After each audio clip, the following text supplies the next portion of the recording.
ধন্যবাদ, গুরুজি সুর ধন্যবাদ। আর এখানে আমার স্যার ম্যাম, আমার খ্রিস্ট পরিবারকে সবাইকে নমস্কার। নাম তো আমার লেখা দাস। আজ সাক্ষী রূপে আমাকে এখানে স্টেজে দাঁড় করিয়েছে পরমেশ্বর পিতা। পিতা আমাকে যে সাক্ষীর জন্য দাঁড় করেছে, আমার শরীরে প্রচুর রকমের রোগ ছিল, যে রোগের কোনোদিনই এই জগৎকে আর দেখতে পেতাম না। আমার প্রচুর ডাক্তার দেখানো হয়েছে। আমার শরীরে sugar, breast tumour, cancer, pressure, এমনকি গ্যাস, অম্বল সব কিছুই ছিল, থাইরয়েড, অন্ডিলাইস। যেখানে কেউ আর ফিরে আসতে পারে না, সেখানে আমার বড় ছেলে, বড় বৌমা গড়িয়া ডেমিডি হসপিটালে চাকরি করে, অনেক বড় বড় ডাক্তারদের সঙ্গে তার পরিচিত। ফলে কি হবে, ডাক্তার কি জীবন দিতে পারে? দিতে পারে একমাত্র পরমেশ্বর পিতা আর আমার যিশু দাদা। সেখানে বড় বড় ডাক্তার দেখিয়ে তখন আমাকে, যখন লাস্ট স্টেজ, তখন তারা আমাকে ভেলোরে পাঠাতে চাইল। এমনকি ডাক্তার বললেন যে আমরা আপনাদের বন্ডে সই চাই, কারণ কি আমরা গ্যারেন্টি দিতে পারবো না। সেখানে আমি বাইরে থেকে শুনতে পেয়ে আমার ছেলে বউকে বললাম, তোমরা এক্ষুনি আমাকে বাড়িতে নিয়ে চলো। আমরা বাড়িতে চলে এলাম। এসে আমি খুবই কষ্ট পেয়েছি। তখন কাউকে কিছু না বলে তোমরা সবাইকে বললাম তোমরা কাজে বেরিয়ে যাও। আমি তারপরে শুয়ে শুয়ে আমি কি করব কোনো পাচ্ছিলাম না। তখন এক প্রান্তিকের খবর পাই, কারণ কার বলুন তো বাঁচতে ইচ্ছা করে না, সকলের বাঁচতে ইচ্ছা করে। যার জন্যে আমি জানি আমার পরিবারের সামনে এইসব কিছু করা যাবে না। তখন আমি এক তান্ত্রিকের কাছে যাই, সেখানে আমার 20-25 হাজার টাকা নেন। সেই তান্ত্রিক বলে আমার সব নাকি ভালো হয়ে যাবে। কিন্তু যখন লাস্টে আমার টয়লেটের সঙ্গে প্রচুর রূপে পোকা বেরাচ্ছিল, দেখে আমি সেই তান্ত্রিককে ফোন করি। তখন বলল আর কিছু করার নেই, 24 ঘন্টা থেকে 72 ঘন্টা। তখন আমি নিরুৎসাহ হয়ে গেলাম। আমি বললাম আপনি দেখুন না। তখন উনি মোবাইলটা সুইচ অফ করে রেখে দিল। তারপরে তখন সেদিনকে আর আমার কারোর কথা মনে হলো না। স্বামী, সন্তান, বৌমা, মা, বাবা কারোর কথা মনে হলো না। সেদিনকে আমার একটি লোকের কথাই মনে হলো, কেননা তার দ্বারাই আজকে আমি পিতাকে পাবো। সে হচ্ছে আমার ছোট মামা। আমি ছোট মামাকে ফোন করে বললাম তুই এক্ষুনি আয়, আমার আর বেশি দেরি নেই। এই অবস্থা, বললো তুমি মামির সঙ্গে কথা বলো। আজ আমার মামিও এখানে উপস্থিত আছে। আমার মামি তখন বলল কোনো কথা নয়, কালকে তুমি বাড়িপুরে চলে এসো বংশীবরতলায়, সেখানেই তুমি সব জীবন পাবে।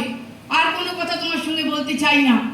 তখন আমি আমার ছোট ছেলেকে কাউকে বলতে পারিনি। ছোট ছেলে যেহেতু একটু রাগচটা ছেলে, তাকে বললাম তুই আমাকে মামির বাপের বাড়িতে দিয়ে আসবি বাড়িপুরে।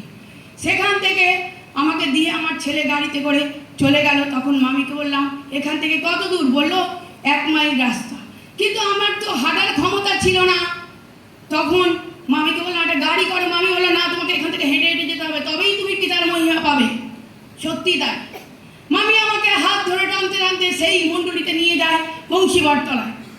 সেখানে গিয়ে কি আমাকে দিদিভাইয়ের সামনে বসিয়ে দিদিভাই বললো এখানে কোনো কথা নয়, এখানে পরমেশ্বর পিতা আর যিশুগুরু দাদাকে আপনি ধন্যবাদ দিন, আর আপনার যা প্রার্থনা আছে সেটাই আপনি পিতাকে জানান।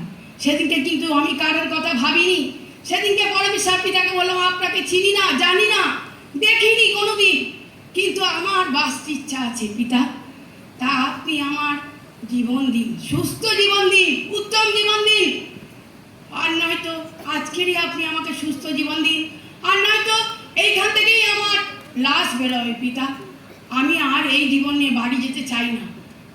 দেখো পিতা সেই মুহূর্তেই আমাকে কি আশীর্বাদ করলো। আমি 2 ঘন্টা ওখানে যা কিছু হয়েছে সব কিছু গ্রহণ করেছি। করে যখন আমি শেষ হলো তখন আমি বললাম মামিকে এখানে আর 1 মিনিট দাঁড়াবো না, আমার বড্ড খিদে পেয়েছে। বলছে কি বলছো, এখানে দাঁড়াও, শুনবে? আমি না, আমার খুব খিদে পেয়েছে। আমি যে মানুষ সারা দিন রাতের মধ্যে শুধু নুন দিয়ে, কিছু খাবার ক্ষমতা আমার ছিল না। তখন মামি আমাকে টানতে টানতে আবার নিয়ে গিয়ে একটা দোকানে বসে একটু চা বিস্কুট টিস্কুট খেয়ে আমি বললাম, মামি তুমি তোমার মতন বাড়ি চলে যাও, আমি বাড়ি চলে যাবো। বলে, সে কি, দাঁড়াও, এক্ষুনি নাতিকে ফোন করি, তোমাকে গাড়িতে এসে নিয়ে যাবে। আমি বলি, না, আমি সুস্থ জীবন পেয়ে গেছি। আমি তখন মামিকে বাড়ি পাঠিয়ে দিই, আমি একা একা রাজপুর বাড়িতে চলে আসি। এসে সেখানে চুপ করে থাকি। আমার দাদা ভাই, আমার বৌমা, ছেলেরা সবাই সন্ধ্যেবেলা যখন আসে তাদের দেখে আমি খুব উৎসাহিত হয়েছি।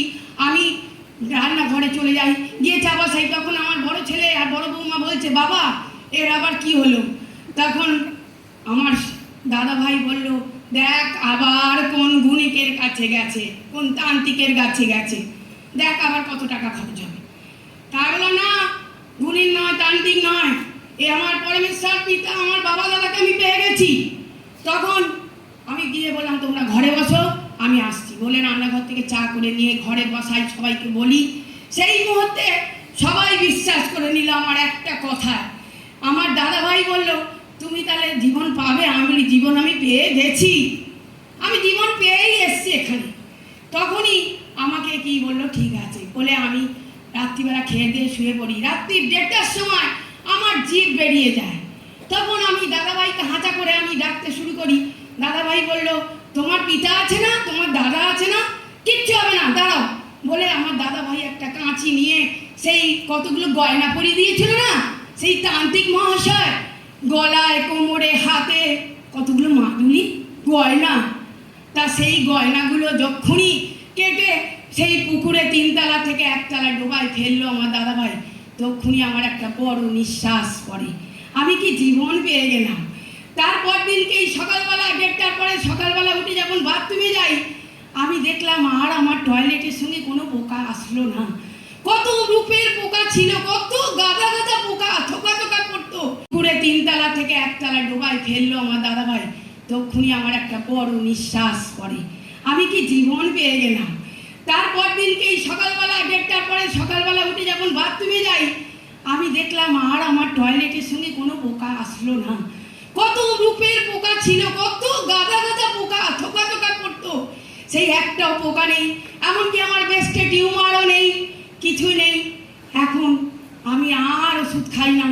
আমি সেই তক্ষুনি বললাম, এবার আমি জীবন পেয়ে গেছি।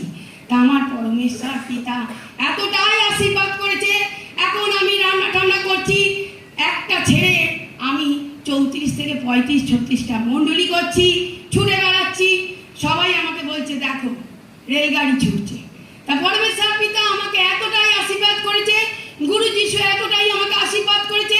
সব খ্রিস্ট ভাই বোন ম্যাডাম স্যার সবাইকে বলছি, আপনারা সবাই পিতা গুরুকে অনন্তকাল ধরে রাখুন, তবেই কিন্তু আপনারা জীবন পাবেন। আমি যেমন জীবন পেয়েছি, আর পিতা পরমেশ্বরের ধন্যবাদ, গুরু যিশুর ধন্যবাদ। পিতা এখনো অন্ধকারে যারা পড়ে আছে, পিতা সেখানে আমাকে পৌঁছে দিন। পিতা আমি যেমন সুস্থ জীবন পেয়েছি, তারাও সুস্থ জীবন পাক পিতা, এটাই আমার ইচ্ছা পিতা। আপনার কাছে এতটাই আমি ইচ্ছা রাখলাম পিতা। পরমেশ্বর পিতার ধন্যবাদ, গুরু যিশুর ধন্যবাদ, আর মণ্ডলীর সমস্ত স্যার ম্যাডাম আর আমার খ্রিস্ট পরিবারকে নমস্কার।